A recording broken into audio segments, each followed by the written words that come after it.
আধুনিক সভ্যতায় প্রতিবাদের নতুন ভাষা এখন গ্রাফিতি বা গ্রাফিত্তো। ইতালিয়ান শব্দটি বাস্তবের মাটিতে যখন মাটি, মেঝে, রাস্তা, দেওয়াল রাঙাতে আরম্ভ করে, দেশ কাল নির্বিশেষে কাঁপন ধরে যায় শাসকের। আরজি কর মেডিকেল কলেজের ভয়াবহ খুন ধর্ষণের ঘটনার পর গোটা হাসপাতালে এখন স্লোগান আর গ্রাফিতিতে ছেয়ে গিয়েছে। ঐতিহ্যবাহী এই মেডিকেল প্রতিষ্ঠানটিতে গ্রাফিতি ছড়াছড়ি দেখে অনেকেরই মনে পড়ে যাচ্ছে ঠিক 9 বছর আগেকার কথা। সল্টলেকে হোমিওপ্যাথির জাতীয় প্রতিষ্ঠান ন্যাশনাল ইনস্টিটিউট অফ হোমিওপ্যাথির ইনডোর আউটডোর রাস্তা, দেওয়াল যখন ভরে গিয়েছিল গ্রাফিতিতে, যেদিকেই তাকানো হতো চোখে পড়তো গ্রাফিতি। নমস্কার, আমি বিনোদ আর আপনারা দেখছেন রিতম বাংলার বিশেষ অনুষ্ঠান রিতম এক্সপ্লেনার। আর আজ আমরা আলোচনা করব গ্রাফিতি শিল্পকর্ম নিয়ে। গত 9 আগস্ট থেকে প্রতিবাদের ভরকেন্দ্র আরজি করের এমার্জেন্সির সামনে ধর্ণামঞ্চ থেকে শুরু করে হাসপাতাল চত্বর, চারিদিকে শুধু গ্রাফিতির ছড়াছড়ি। গোটা ধর্ণামঞ্চ জুড়ে তো বটেই, এমার্জেন্সি লাগোয়া দেওয়াল, প্রধান ফটক থেকে ট্রমা সেন্টারের দেওয়ালে কোথায় নেই গ্রাফিতি। নানা রঙে মেধার নানা বিচ্ছুরণে প্রকাশিত হচ্ছে প্রতিবাদ। তিলোত্তমার নিরপেক্ষ বিচার কে দেবে? The whole system is guilty, destroy the parasites of RG Kar, জয় নিপীড়িত প্রাণ, জয় নব অভিযান, নব উত্থান সহ প্রচুর গ্রাফিতি দেখা মিলছে। শুধু তাই নয়, নিপীড়নের জন্য ন্যায় বিচার অ্যান্ড ভায়োলেন্স নাও এবং আওয়ার স্টুডেন্টদের রক্ষা করুন, এর মতো বার্তায় ছেয়ে গিয়েছিল শহরের রাজপথ থেকে দেওয়াল। অনেকে হয়তো জানেন না এই গ্রাফিতি শিল্পকর্ম বা গ্রাফিতি আসলে কি। গ্রাফিতি হলো বিনা অনুমতিতে জনসাধারণের অভিমতে শৈল্পীয় উপায়ে দেওয়ালের ওপর লেখনী কিংবা অঙ্কনের মাধ্যমে তুলে ধরা। স্প্রে পেইন্ট বা মার্কার পেইন্ট সাধারণত গ্রাফিতি তৈরির উপকরণ হিসেবে ব্যবহার করা হয়। গ্রাফিতি উদ্ভবের ইতিহাস প্রাচীনকালে। হাজার হাজার বছর আগে গুহার দেওয়ালে অঙ্কন পদ্ধতির রেওয়াজ ছিল। পরবর্তী সময়ে প্রাচীন রোমান ও গ্রিকরা তাদের নাম ও প্রতিবাদী কবিতা ভবনগুলিতে লিখে রাখতেন। তবে আধুনিক গ্রাফিতি 1960-এর দশকের প্রথম দিকে ফিলাডেলফিয়ায় আবির্ভূত হয়েছিল। তবে গ্রাফিতি একটি বিতর্কিত বিষয়। বেশিরভাগ দেশই সম্পত্তির মালিক এবং নাগরিক কর্তৃপক্ষ অনুমতি ছাড়াই সম্পত্তি চিহ্নিত করা বা পেইন্ট করাকে মানহানি এবং ভাঙচুর হিসাবে বিবেচনা করে। একটি শাস্তিযোগ্য অপরাধ এলাকা চিহ্নিত করতে বা গ্যাং সম্পর্কিত কার্যকলাপ নির্দেশ করার জন্য রাস্তার গ্যাং দ্বারা গ্রাফিতি উদ্ধৃত করে।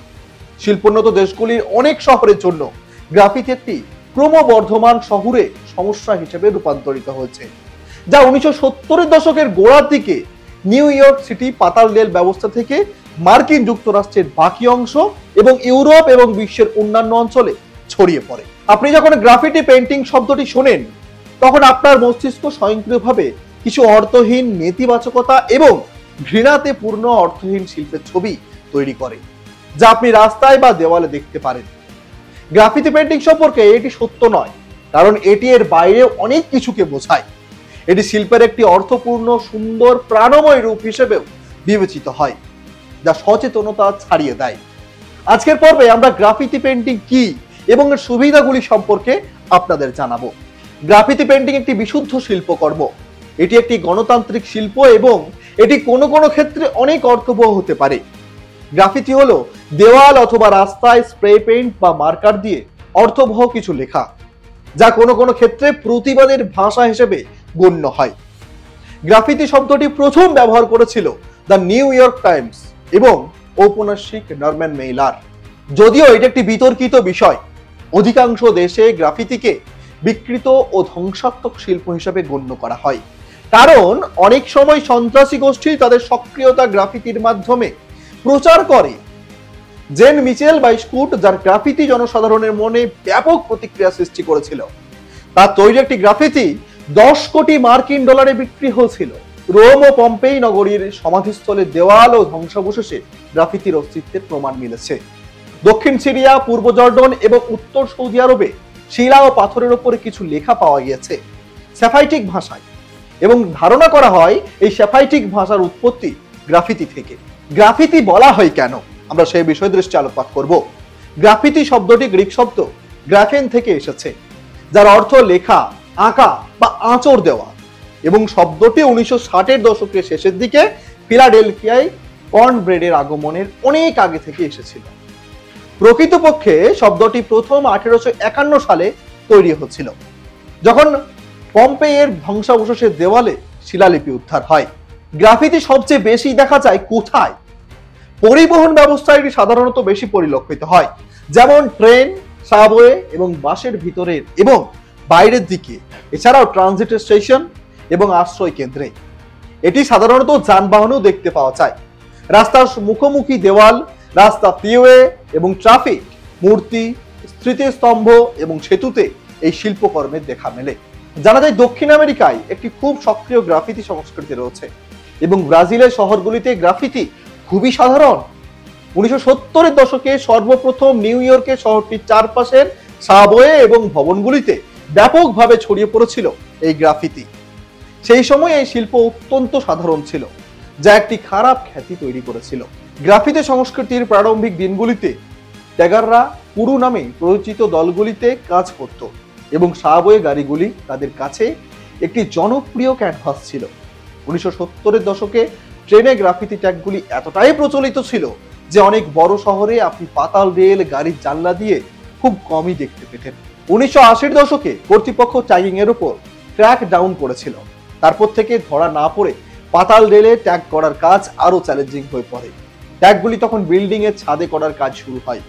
যেহেতু আইন গ্রাফিতিকে ভাঙচুর হিসেবে বিবেচনা করে, তাই বেশিরভাগ গ্রাফিতি শিল্পী বা লেখক ট্যাগার নাম বা ছদ্মনাম ব্যবহার করেন। অনেকে গ্রাফিতিকে একটি সামাজিক অসুস্থতা হিসেবে দেখেন, যা একটি শহর এবং সমাজে নেতিবাচক অবদান রাখে। যাই হোক, গ্রাফিতি এখন শিল্পের মাধ্যমে জনসাধারণের কাছে আবেগ, বার্তা এবং অনুভূতি পৌঁছে দেওয়ার একটি প্রবণতা হয়ে উঠেছে। এইসব ছাড়াও গ্রাফিতির অনেক ইতিবাচক সুবিধা রয়েছে। গ্রাফিতি স্ব অভিব্যক্তি প্রদান করে। ব্যক্তি গ্রাফিতির মাধ্যমে নিজেকে প্রকাশ করার স্বাধীনতা থাকে। আপনি একটি মতামত বা একটি রাজনৈতিক পয়েন্ট প্রকাশ করতে পারেন এবং সবাই তা দেখতে সক্ষম হয়। গ্রাফিতি পরিবেশকে উজ্জ্বল করে। একঘেয়ে বিল্ডিং এবং খালি দেওয়ালে কল্পনার আকর্ষণীয় এবং নজর কাড়া প্রদর্শনীতে পরিণত করে পরিবেশকে উজ্জ্বল করে শিল্পকর্ম। শিক্ষায় গ্রাফিতি পেইন্টিং গ্রাফিতি শিল্পকর্মের একটি বিকল্প মাধ্যম হিসেবে শেখানো হলে এটি অনেককে অনুপ্রাণিত করতে পারে। অর্থনৈতিকভাবে গ্রাফিতি বাসিন্দাদের এবং পর্যটকদের উৎসাহিত করে। গ্রাফিতি এমন একটি জায়গায় নাটকের ছোঁয়া যোগ করে যা খুবই নজর কাড়া এবং অনেক মানুষকে আকৃষ্ট করতে পারে, যা সরাসরি সেই স্থানের অর্থনৈতিক অবস্থাকে ইতিবাচকভাবে প্রভাবিত করে। রহস্য এবং চক্রান্ত। আপনি যখন রাস্তার শিল্পপ্রেমী হন, তখন অনেক প্রশ্ন মনে জেগে ওঠে। কে এটা করেছে? কেন এই কাজ করা? এর মানে কি? ট্যাগ বা ট্যাগার গ্রাফিতি হলো সবচেয়ে সাধারণ ধরনের গ্রাফিতি যা আপনি দেখতে পাবেন। একটি ভিজুয়াল সিগনেচার ট্যাগ করা বা রেখে যাওয়া গ্রাফিতির প্রাচীনতম প্রকার। ট্যাগিং এর আদি রূপগুলি প্রাচীনকালে দেখা যেত। রোমান এবং গ্রিকরা দালানের উপর তাদের নাম ও প্রতিবাদী কবিতা লিখতে শুরু করে। ট্যাগিং হলো গ্রাফিতির সবচেয়ে সহজ এবং সবচেয়ে স্বীকৃত স্টাইল। একটি ট্যাগ মূলত শিল্পীর স্বাক্ষর ছদ্মনাম হিসেবে ব্যবহার করা হয়। ট্যাগ সাধারণত স্প্রে পেইন্ট ক্যান দিয়ে তৈরি করা হয়, শুধুমাত্র একটি রং অন্তর্ভুক্ত করে। থ্রো আপ ট্যাগিং এর আরেকটি রূপ। এটি সাধারণত আরো উল্লেখযোগ্য আকার, যা আরো পরিশীলিত এবং আরো পেইন্ট এবং রঙের ব্যবহার করা হয়। ব্লকবাস্টার থ্রো আপ থেকে পরিশীলতার আরো একটি স্তর উপরে যায়। এটি অনেক বড় এবং প্রায়শই একটি প্রাচীরের মতো সম্পূর্ণ স্থান পূরণ করে। এটি প্রায়শই একটি ব্লক শৈলীতে তৈরি করা হয় এবং লেখক রোলার ব্যবহার করতে পারে। ওয়াইল্ড স্টাইল গ্রাফিতি পাঠ্যভিত্তিক, তবে এটি বিস্তৃত ফ্রন্ট শৈলী ব্যবহার করে, যা পড়তে অসুবিধা হতে পারে। এটি সাধারণত সবচেয়ে দৃষ্টিকটু আকর্ষণীয় ট্যাগিং শৈলীগুলির মধ্যে একটি হিসেবে বিবেচিত হয়। ওয়াইল্ড স্টাইল গ্রাফিতি তৈরি করতে একাধিক রং ব্যবহার করা হয় এবং শিল্পী একটি পটভূমিও আঁকতে পারেন। স্বর্গে প্রবেশ করা গ্রাফিতি জগতে খুব কঠিন। স্বর্গ বা স্বর্গস্থান বলতে হার্ড টু নাগালের জায়গায় গ্রাফিতি শিল্পকে বোঝায়। এই শিল্পকর্মগুলি সাধারণত খুব উঁচুতে দেখতে পাওয়া যায়, যেমন ব্রিজ, ছাদ ইত্যাদি। স্টেনসিল গ্রাফিতি অবিশ্বাস্যভাবে জনপ্রিয় হয়ে উঠেছে। স্টেনসিল হলো পিচবোর্ড, কাগজ, ধাতু, প্লাস্টিক বা অন্যান্য উপকরণ দিয়ে তৈরি আকৃতি। পোস্টার গ্রাফিতি একটি দ্রুত এবং সহজ উপায়।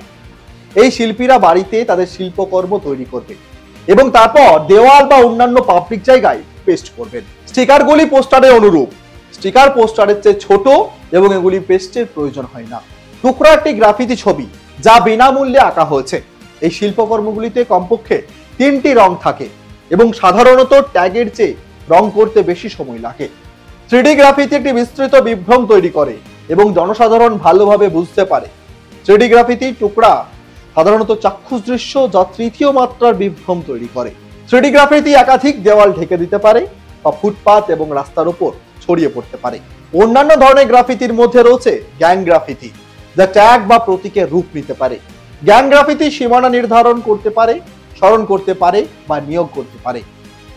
ল্যাট্রিনালিয়া গ্রাফিতি বলতে বিশেষভাবে বাথরুম বা বিশ্রামাগারে রাখা যে কোনো শৈলীর গ্রাফিতি বোঝায়। পরিশেষে বলা যায়, সবাই গ্রাফিতি পছন্দ করে না বা প্রশংসাও করে না, তবে এটি এই শৈলীর শিল্পকর্মের উদ্দেশ্য নয়। গ্রাফিতি হলো একটি বিবৃতি যা আত্মপ্রকাশের জন্য তৈরি করা হয়। গ্রাফিতি শিল্পীরা জনসাধারণের কাছ থেকে খ্যাতি চান না। গ্রাফিতি সাধারণত শুধুমাত্র সম্প্রদায়ের অন্যান্য শিল্পীদের সাথে কথা বলার জন্য তৈরি করা হয়। গ্রাফিতি শিল্পীরা সাধারণত তাদের কাজ সম্পর্কে জনসাধারণের বোঝার খোঁজ রাখেন না বা উৎসাহও দেখান না। আজ তবে এই পর্যন্তই।